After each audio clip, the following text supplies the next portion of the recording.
What's up, guys? Dr. Daniela Martini here with Elite FTS and Team Troponin. I just put out an article last week, or filmed last week, talking a little bit about some of the correctives that I'm having Dave go through. He's deep into prep. We are working through a couple of small injuries that are going to happen as you get closer to show day. Your dryer, joints, and muscles and tendons. I'm not real happy. One of the things that I looked at last week with him was his upper body, but how we can also get his lower body to cooperate with what we're trying to do. He had a little bit of a TFL strain that happened as he was getting deeper into his training block. And I think what happened is as he got deeper into training, with his leg pressing movements, he widened out his stance more and more. And as he widened out his stance, his pelvis position changed, which is going to change orientation of where he's bracing, where he's generating stability, and the amount of available rotation at the hip joint. So one of the things that I look at, especially with my larger male athletes, go ahead and turn sideways, Dave. This way. If you just look at him from the side, I don't care about what's happening in terms of like pelvic tilt. I want to deviate from that. But if you look at his center of mass, the center of mass almost looks like he's just moving forward. And that has gotten increasingly more so in the last few weeks. And so what I want to look at with him is actually getting him to move back. Now, you can go ahead and face the camera. Dave is currently using heavy RDLs as one of his training movements. And one of the movements that I see a lot of people using in social media is a walking B-stance RDL, where they're essentially moving forward. For someone like Dave, the more he tips forward, it's going to change the relative position of what I'm going to call his pelvic inlet, meaning top of his hip bones, which as he changes position of his leg pressing is going to flare out, and pelvic outlet at the bottom. This pelvic outlet is going to be a big part of what generates or determines how much hip mobility he has.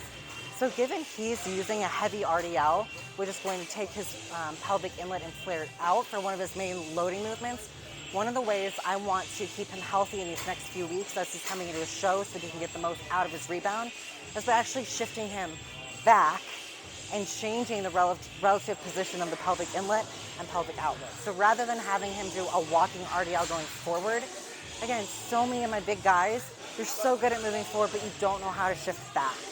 So what I'm going to have Dave do, go ahead and face forward.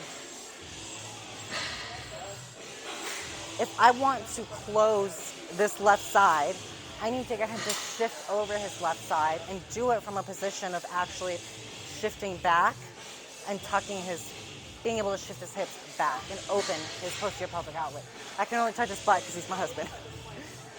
So Dave, what I'm going to have you do is I'm going to have you stagger your left foot so you're slightly behind your right. Maybe line up your toes with your arch on the opposite side. Good. Now even in this position, you can see he wants to almost fall forward. So I'm going to have you think about, drop your chest a little bit. Yeah, he likes to round from his shoulders. So let your shoulders be neutral. Take your chest bone, drop your chest bone forward. Good. And now shift back. Yeah, he came from here. So if you watch me, you are wanting to do this. I want you to think about shifting over that left side. Now, we've done some correctives at home, so he's familiar with this concept, so he probably intentionally mucked up some of these movements just now. No, That was organic?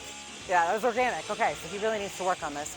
So I'm going to have you first think about controlling one plane of motion. The first one I want you to control, tuck your tail just a little bit. Tuck your tail just a little bit. Good. Give me a little left ab wall. Good. Shift your weight to your left heel. Good. Now shift back. Good. And now take your left hand and rotate towards right hand towards your left knee. Good. Can you feel your left outside hip?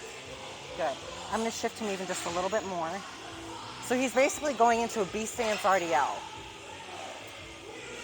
Now again, a lot of people like to use this drill where they kind of walk into an RDL moving forward. I want him to move back.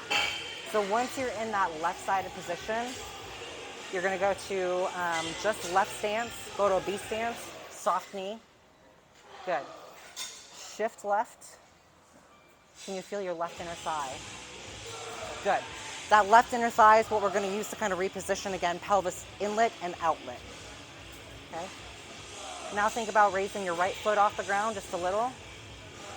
And you're going to come immediately into the other side and alternate into a right-sided RDL. Good. You can see he looks a little bit stiff there. So last year I put out an article about the anti-Tin Man RDL, where I have you using the wall, working on rotation over a joint. This is a progression from that. So if you have a hard time with this movement, where you're shifting back into the hips, you're gonna go to a wall, and again, you can reference that article. Again, it's the anti-Tin Man RDL, shifting and rotating over a hip, moving backwards rather than forwards.